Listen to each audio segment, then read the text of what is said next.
In this video, I will show you how to update the task status on ClickUp.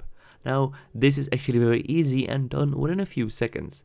So once you are in your specific task, you want to change the task status of, you need to scroll down a bit and then you see status right there. Okay, so you can tap on this.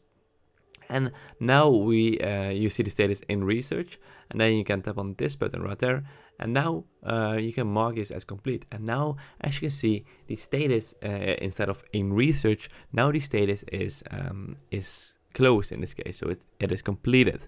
So now we have basically changed the task status from in progress to closed, and that is it.